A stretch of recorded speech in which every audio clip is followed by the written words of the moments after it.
What is up, YouTube fam? Robbie C here, and yes, some of you from the north are watching and thinking to yourselves, that little southern boy can't handle this cold weather. It is 30 degrees outside with like 15-mile-an-hour winds, wind chill dropping very low 20s, and I'm freezing. But I'm also Robbie C, and we're gonna answer one of my most asked questions when it comes to players from across the world. But before we dive in and get into these frigid temperatures, we had to ask the most important question of the day. How you doing today, Alex? Are you having a good one? So catch me if I fall.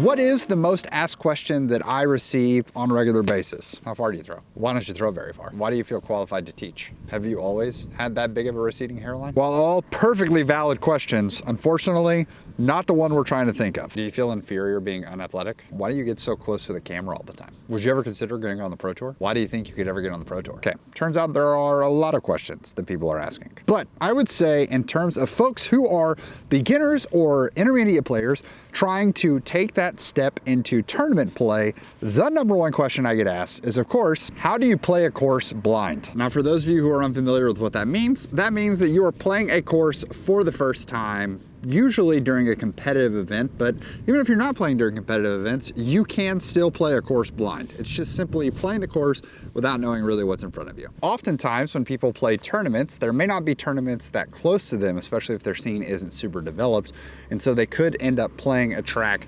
for the first time during a sanctioned round. And one of the biggest questions I get is, how do I do that well? How do I score well when I have no idea what's coming in front of me? Because oftentimes players will try to sort of prepare and get themselves ready for the highest level of competition that they're playing. For instance, if you're a player on the Pro Tour, your usual work week will look like traveling on Monday or Sunday evening from the previous event, driving to the new event, flying to the new event, whatever it may be, arriving, and Tuesday, Wednesday, Thursday, you're playing practice rounds, trying to dial in the shots so that you feel like you know what disc you want to throw and what wind conditions on each hole to create a game plan. For 99.9% of the people playing disc golf in the world, you don't do this for your job. And because of that, you don't really have the luxury of spending the whole week prior just focusing on playing disc golf and trying to dial in the shots for your event, which can mean really one of two things. The first is that you are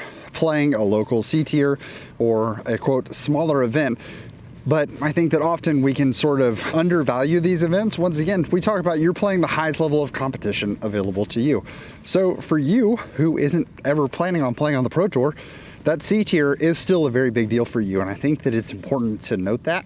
And if anyone tries to shame you or tell you you're taking it too seriously because it's a C tier, I just think that's like a toxic side of our sport that definitely needs to be addressed, because once again, it's the highest level of competition for you and what you're looking to get out of it. So for you, you may want to prep, and prep may be for several weekends or rounds before that, going out there yourself, trying to dial in those shots and get things fixed so that you know every time that I've played this hole normally, I don't end up usually getting a great score on it because I throw a bad shot. But what if I just practice throwing maybe the layup or something like that? Well, that very much could be the proper route to preparing best you can. Now, the extreme side of that is going to be the person that is out there and puts in 15 to 20 rounds, talking to the tournament director several days before, even weeks before, asking what layout are they going to be playing, what pin positions are they going to be playing, really trying to get all of that information dialed in as best they can so that they can spend their time prepping. And once again, I don't really want to shame people for that, because we are preparing for the highest level of competition,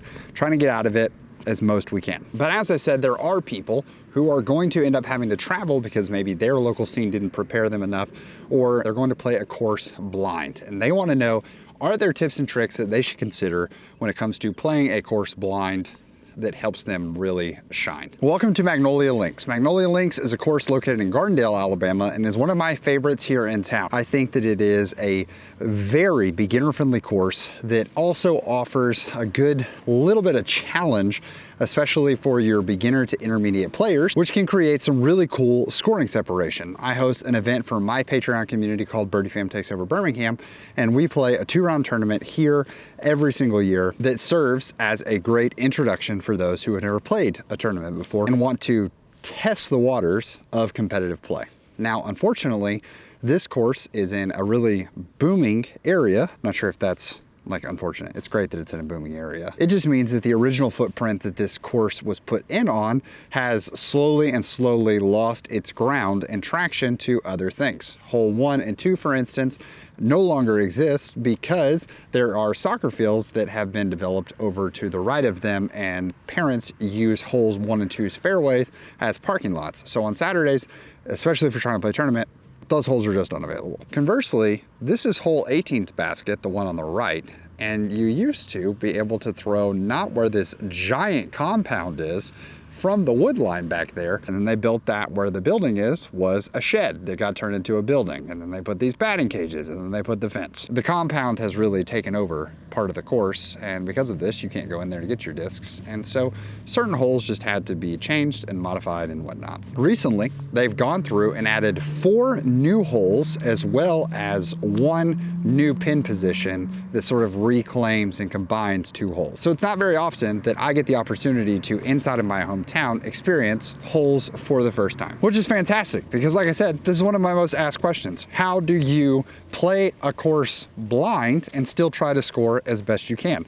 So rather than taking you through, hey, here's how you play all the holes on this course that I know how to play and have played hundreds of times, I want to take you through these 5 holes and show you sort of 5 tips and tricks that I think you can use in order to, if you're playing blind or you're playing a course for the first time, here are 5 principles that I try to use when it comes to sort of attacking the holes while still not putting myself in terribly bad positions, but not playing so safe that I feel like I'm just handing strokes back to the course. So the first hole we're looking at was old hole 4, but it's now actually hole 2 for the course. Like I said, holes 1 and 2 went away. And so here on hole 4, you have 3 pin positions actually. The first is the one that's far away. It's at 375 feet is about what it plays because it's uphill for part of it.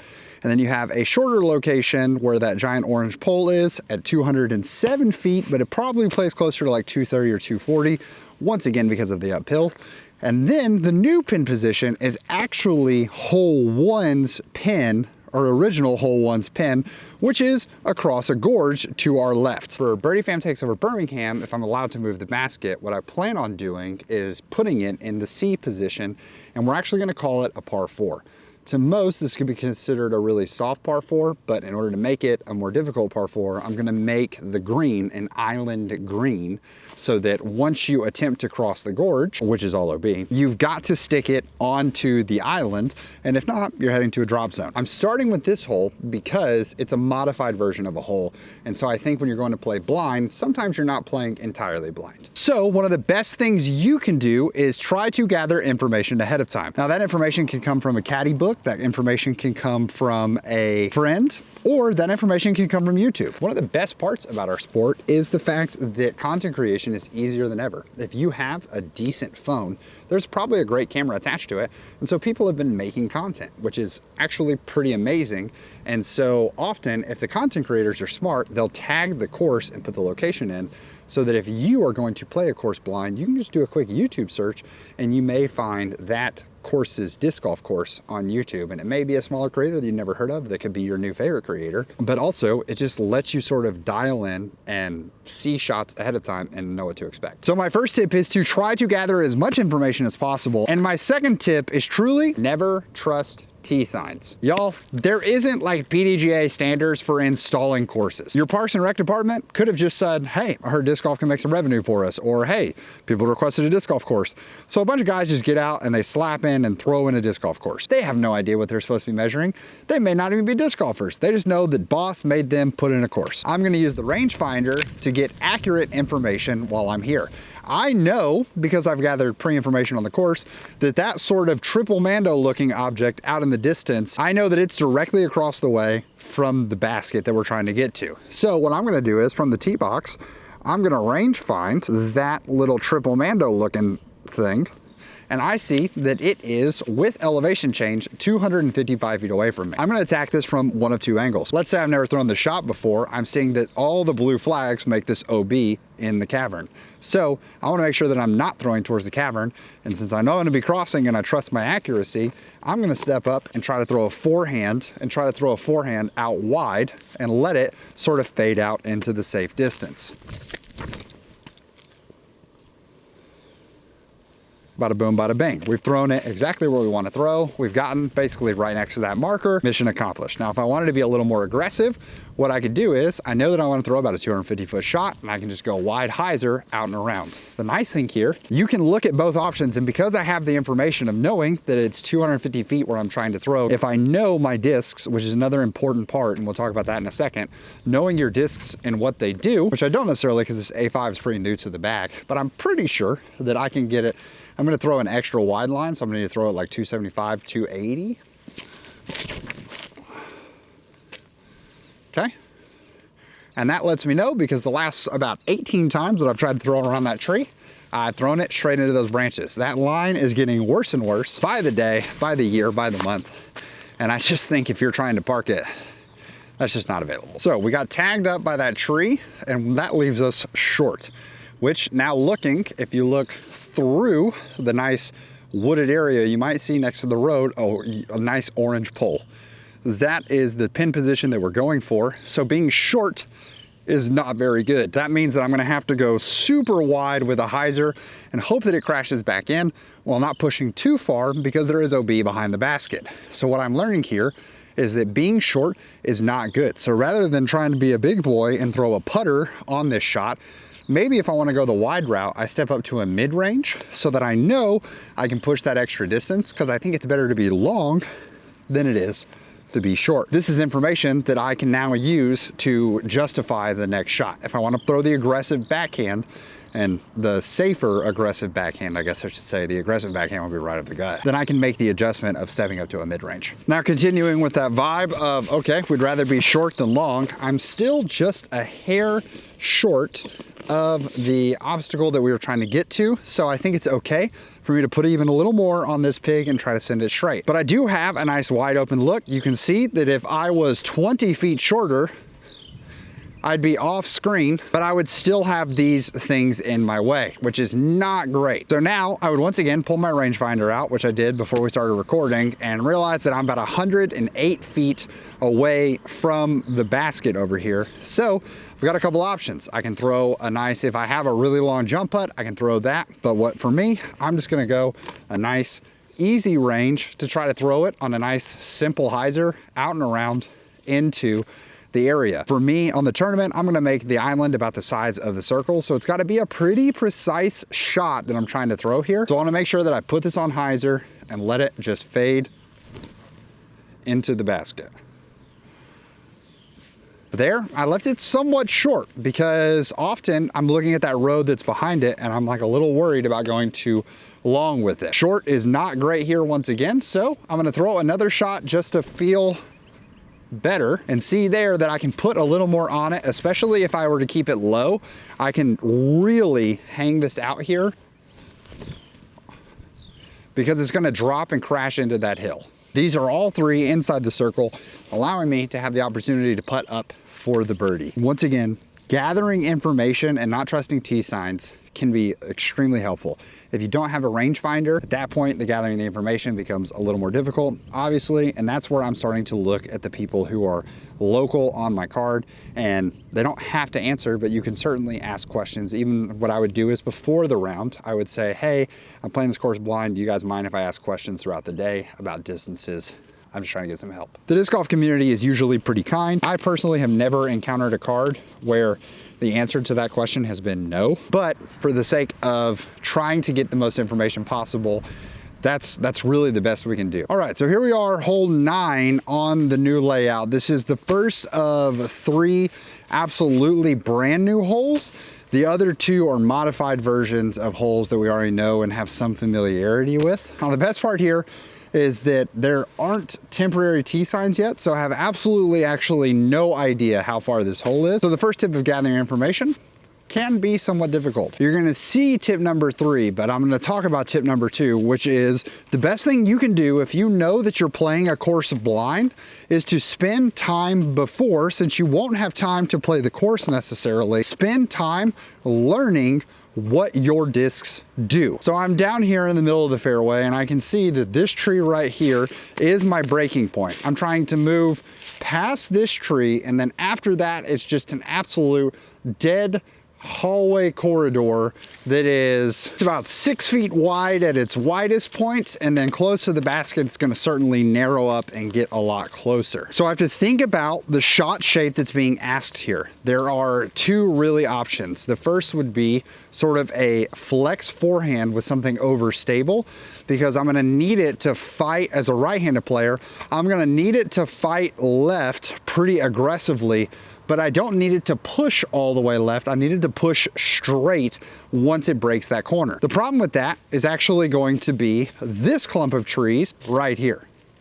Because of that, I'm not really gonna have the room to sort of start something high to let it sort of fade into that. I'm just gonna end up jamming into those trees pretty much every single time. So I'm gonna need to throw something on a backhand as a right-handed player that I know is gonna push straight and then start making its way there. Grab something that's super understable, like the Discraft Soul, that is really, as a right-handed player, wanting to go right. And I'm gonna put it on a decent amount of hyzer, this outside edge being down, and I'm gonna throw it in a way that makes it want to go left. Hopefully that internal struggle is really gonna cause it to fight. Now the Soul is a mid-range, and the question mark that I'm gonna have here in this circumstance is that I want the disc to move, but that back wall is gonna get here really fast. So my thought is if I throw the Soul, it's gonna push straight too fast because it's a faster disc. I'm gonna end up in trouble on the back wall. I'm gonna end up actually switching to hopefully Precious Child, which is at this point an understable disc that wants to go right a little bit, but it is slower, so I can put it on some hyzer and hopefully watch it stand up as we go down there. Let's see what we got. Even the putter got there too fast. So let's try with the Soul. What I'm gonna try to do is, rather than going flat at it, try to give it some height, a lot of hyzer, and see what we can do. There it is. So we had the right idea in terms of knowing that one was gonna get there a little faster than the other.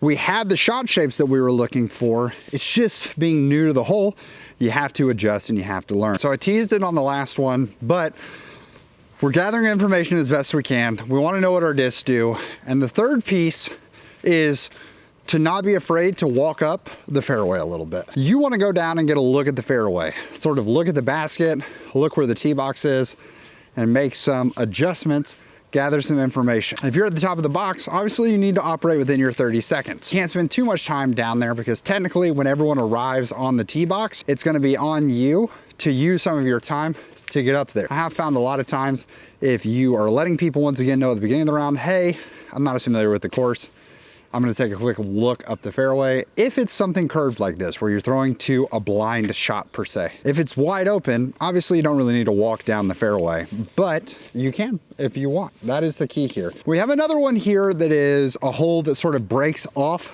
to the left with an immediate back wall getting in our way. We're gonna try to go for a faster disc, which may go counterintuitive to what you were on the last hole. Well, if you throw a faster disc, it's just gonna get there faster and hit the back wall faster. Yes.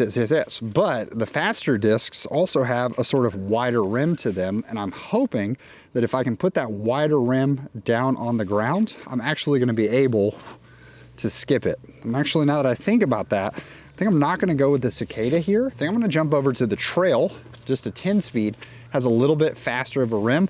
I'm gonna aim for a point on the ground and just try to skip from there. We misreleased.